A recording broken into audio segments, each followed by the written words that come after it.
தமிழிசை கட்சி தலைவர் சி.வி.கே. சிவஞானம் விரட்டி அடிக்கப்பட்டார். ஒரு தரம் விரட்டே இல்லை. நான் எழும்பி நடந்து போனேன். அகற்றப்பட்டார். நான் அகற்றப்பட இல்லை. நாங்களாகத்தான் போனார்.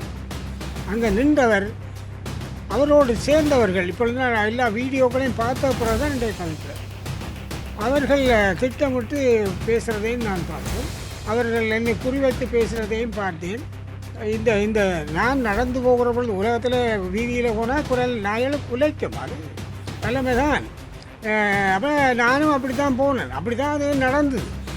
குறிப்பாக 96 கிருஷாந்தியினுடைய கொலைக்கு பிறகு உரும்பராயைச் சேர்ந்த ரஜினி என்ற அதே வயது பெண் பிள்ளை, அவர் வெளிநாடு போக இருந்தவரை இராணுவம் கொலை செய்து செப்டி டேங்க் என்று சொல்லக்கூடிய மலைக்குழியில் போட்ட விடயத்தை மிகவும் கடுமையான இராணுவ தளபதி என்று சொல்லக்கூடிய ஜானக பெர்ராவோடு முரண்பட்டு இறுக்கி நின்று அந்த உடலத்தை அந்த செப்டி டேங்க் என்று சொல்லக்கூடிய மலைக்குழியிலிருந்து எடுத்து 2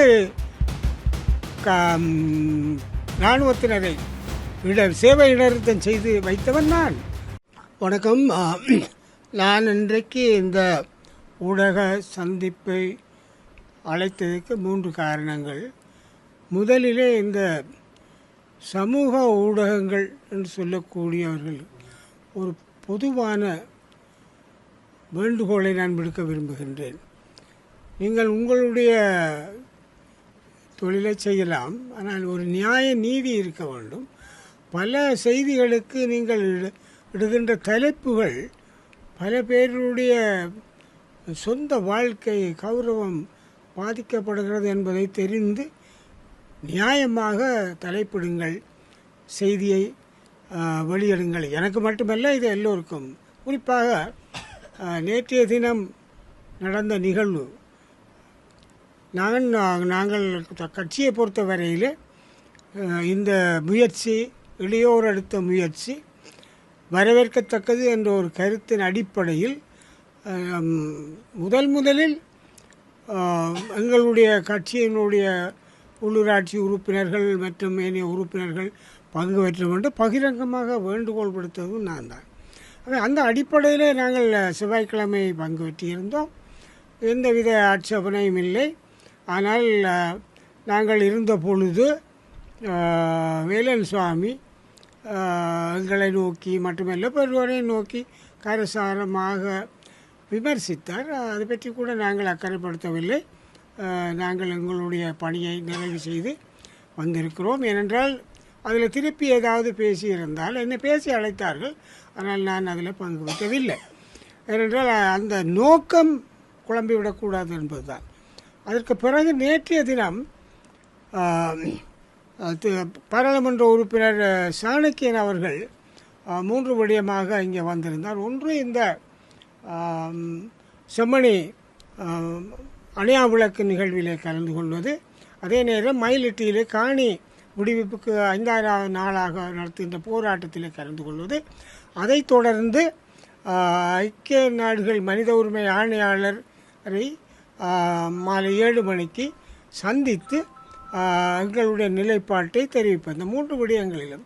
ஆகவே அவரோடு இந்த யாழ்ப்பாணத்தில் இதில் ஒன்று நான் சொல்ல வேணும். சாணக்கியன் நான் வருவதற்கு முன்பாக மட்டக்களப்பிலே அந்த மண்ணிலே நடந்த ஒரு நிகழ்வு அல்ல, யாழ்ப்பாணம் மண்ணிலே நடந்த செம்மணி புதகுழி கூட இருக்கக்கூடிய 600க்கும் மேற்பட்ட உடல்கள் இருக்கும் என்று கருதப்பட்ட விடயத்தை மட்டக்களப்பிலே தீப்பந்த போராட்டமாக எந்த அளவுக்கு உணர்வோடு நடத்தினார்கள், எந்த ஒழுங்காக நடத்தினார்கள், அதே மாதிரி திருவோணமலையிலே எவ்வாறு நடத்தினார்கள் என்பதை யாழ்ப்பாண மக்கள் புரிந்து கொள்ள வேணும்.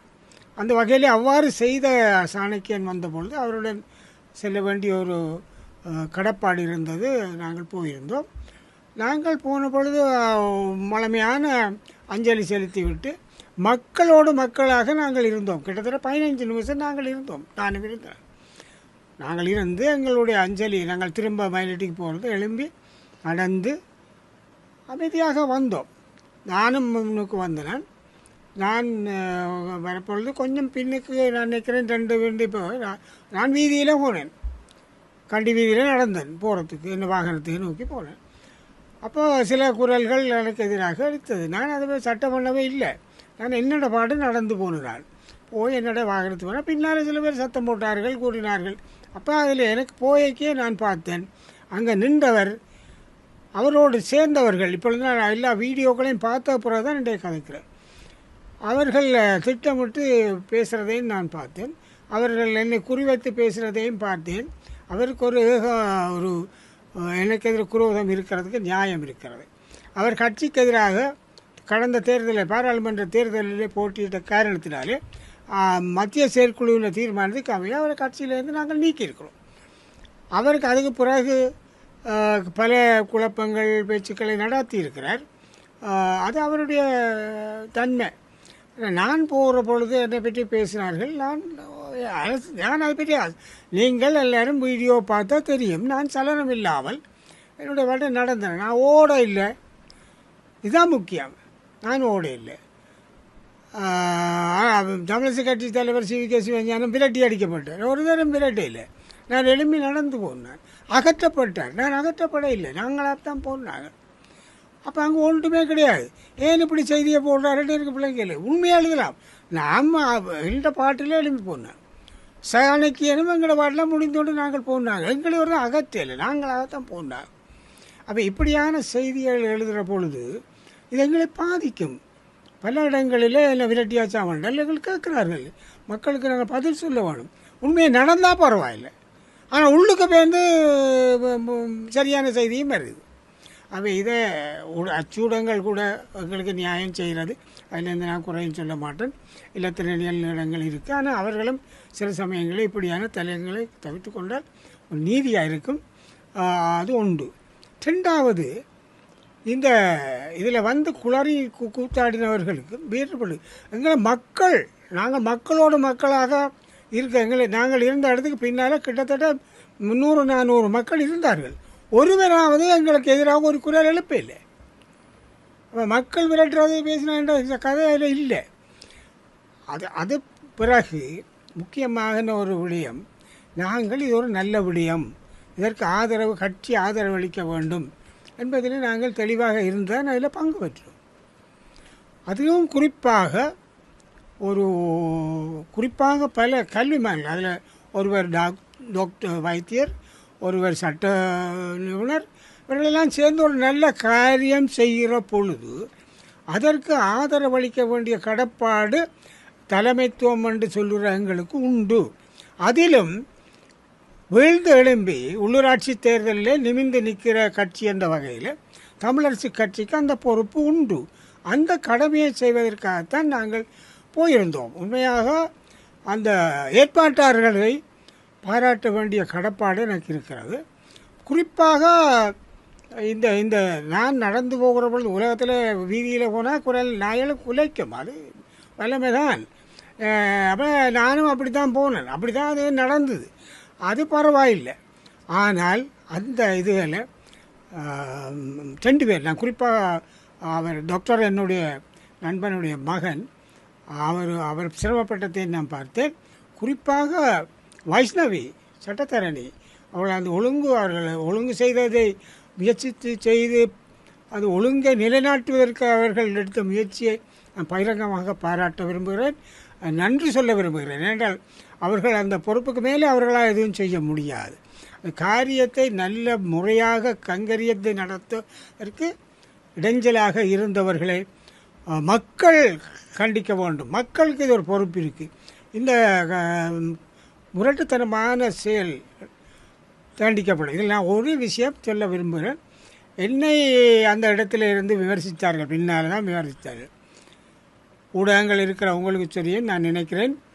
நான் இந்த செம்மணி போன்ற காணாமல் போனவர்கள் சம்மமாக எவ்வளோ கன விடயங்கள் செய்திருக்கிறேன். நான் பகிரங்கப்படுத்துவதில்லை. ஒரு விடயத்தை இப்பொழுது நான் சொல்ல விரும்புகிறேன். 1996ஆம் ஆண்டு துவக்கம் நான் இந்த விடயங்களை கையாண்டிருக்கிறேன்.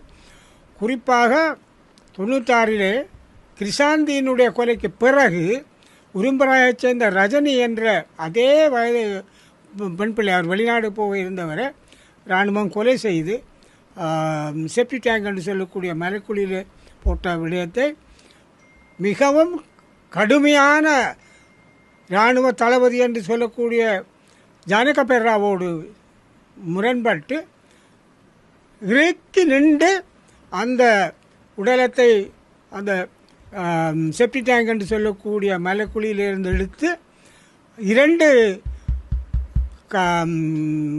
இராணுவத்தினரை சேவை இடைநிறுத்தம் செய்து வைத்தவன் நான். ஆறாவது உங்களுக்கு தயவு செய்து அந்த காலத்து பத்திரிகைகளை பார்த்தால் தெரியும், நான் தான் செய்தேன். அப்படி பல விடயங்கள் செய்திருக்கேன். ஆனால் நான் எதற்காக பேட்டி கொண்டு திரிவதில்லை.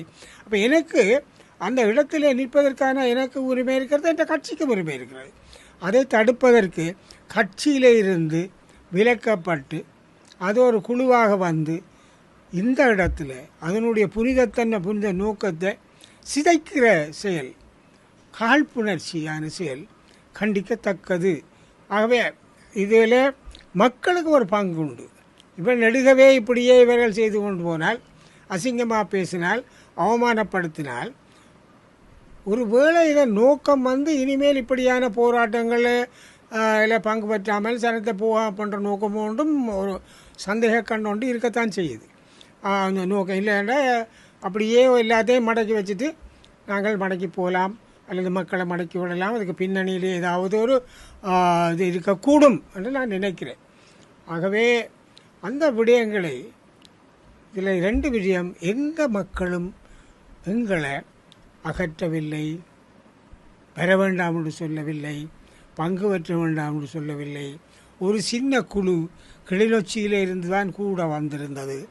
அந்த குழுவுக்கும் எங்களுக்கும் எனக்கும் பொதுச் செயலாளருக்கும் கட்சிக்கும் முரண்பாடு உண்டு. அதை வைத்து ஒரு பெரிய புனிதமான ஒரு முயற்சியை அசிங்கமான செயல் நான் கட்சி சார்ந்து நான் கண்டிக்கிறேன். அது இனிமேல் அது போன்ற சம்பந்தமான விடயங்களில் நீதி செய்ய வேண்டிய பொறுப்பு மக்களிடம் நான் கையளிக்க விரும்புகின்றேன்.